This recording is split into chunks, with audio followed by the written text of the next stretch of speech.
దేశ రాజధాని ఢిల్లీకి వెళదాం. ఢిల్లీలో గ్యాస్ ఛాంబర్ గా మారిపోయినట్లుగా పరిస్థితులు కనిపిస్తున్నాయి. కాలుష్య కోరల్లో చిక్కుకుని విలవలలాడిపోతోంది ఢిల్లీ.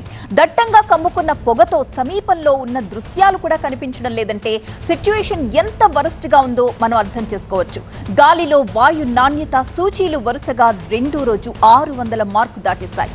దీంతో జనం ఇళ్లలోంచి బయటకు రావాలంటేనే భయపడుతున్నారు.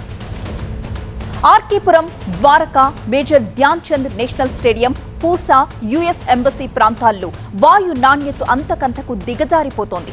ఆర్కేపురంలో అత్యంత ప్రమాదకరంగా మారిపోయింది పరిస్థితి. అత్యంత అధ్వాన్నమైన పరిస్థితి విమానాల రాకపోకలపై కూడా పడింది. ఏకంగా 300కు పైగా విమానాలు ఆలస్యంగా నడుస్తున్నాయి. ఇక ఢిల్లీకి రావాల్సిన 115 విమానాలు కూడా లేటుగానే ల్యాండ్ అవుతున్నాయి. ఇక ఢిల్లీ నుంచి బయలుదేరాల్సిన 226 సర్వీసులకు అంతరాయం ఏర్పడింది. మా ప్రతినిధి మహాత్మా మరింత సమాచారంతో సిద్ధంగా ఉన్నారు. లైవ్ లో మహాత్మా.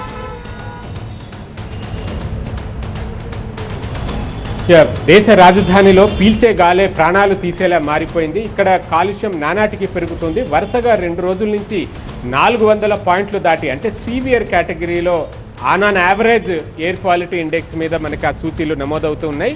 కొన్ని ప్రాంతాల్లో చూసుకుంటే ప్రస్తుతం నేనున్నది ఇండియా గేట్కి సమీపంలో. ఇందాక మీరు చెప్పిన మేజర్ ధ్యాన్ చంద్ స్టేడియం, అక్కడ ఒక రికార్డింగ్ పాయింట్ ఉంటుంది ఎయిర్ క్వాలిటీ ఇండెక్స్. అక్కడికి అతి సమీపంలోనే నేనున్నాను. ఇక్కడ 600 పాయింట్లకు అటు ఇటుగా ప్రస్తుతం ఎయిర్ క్వాలిటీ ఇండెక్స్ మీద కనిపిస్తూ ఉంది. సాధారణంగా ఎయిర్ క్వాలిటీ 50 లోపు ఉంటే ఆరోగ్యకరం, 50 నుంచి 100 వరకు ఉంటే సాటిస్ఫాక్టరీ అని చెప్పంటాం.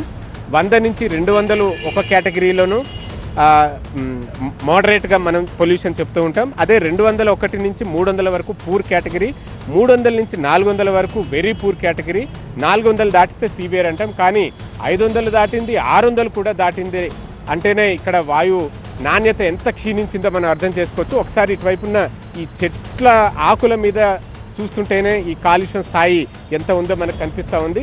పచ్చగా కనిపించాల్సిన ఆకులన్నీ కూడా దుమ్ము పట్టిపోయి ఇదో మనం దులిపేమంటేనే ఎంత దుమ్ము వస్తుందో. ఇది ప్రతిరోజు ఇక్కడ నీళ్లు ఈ మొక్కలకి నీళ్లు పడుతూ ఉంటారు.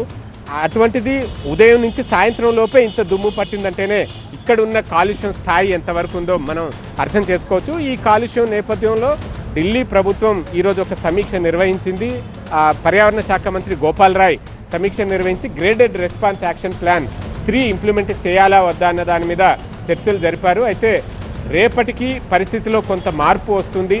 ఆ తర్వాత కొంత ఈ కాలుష్యం స్థాయిలు తగ్గుముఖం పడతాయి అన్న వాతావరణ శాఖ నిపుణుల నుంచి ఉన్న సూచనల మేరకు గ్రేడెడ్ రెస్పాన్స్ యాక్షన్ ప్లాన్ 3ని అమలు చేయడం లేదు. ప్రస్తుతం 2 అమల్లో ఉంది.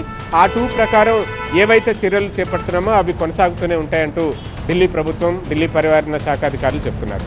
మరొక వైపు వైద్యులు కూడా ఢిల్లీ ప్రజలందరికీ సూచనలు చేస్తున్నారు. వీలైనంత మేర అవుట్డోర్ యాక్టివిటీస్ని తగ్గించుకోండి, బయటికి అత్యవసరమైతే తప్ప వెళ్ళవద్దు, వెళ్తే ఖచ్చితంగా మాస్క్ ధరించండి, ఈ పొల్యూషన్ నుంచి కాపాడుకోవడానికి అంటూ చెప్తున్నారు.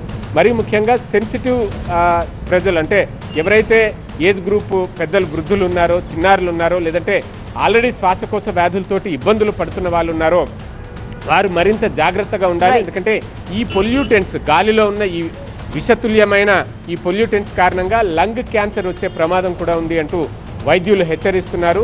ఢిల్లీలో ఒక మనిషి జీవించాడు అని అంటే అతని ఆయుక్షీణం అంటే మిగతా బయట ప్రదేశాల్లో జీవించే వారితో పోల్చితే 10 ఏళ్ల ఆయు తగ్గిపోతుంది అన్నది కూడా నిపుణులు చెప్తున్న సూచన. సో ఇప్పుడున్న ఈ పొల్యూషన్ స్థాయిలను బట్టి చూస్తుంటే అది మరింత ప్రమాదకరంగా మారుతుందని మనం విశ్లేషించవచ్చు.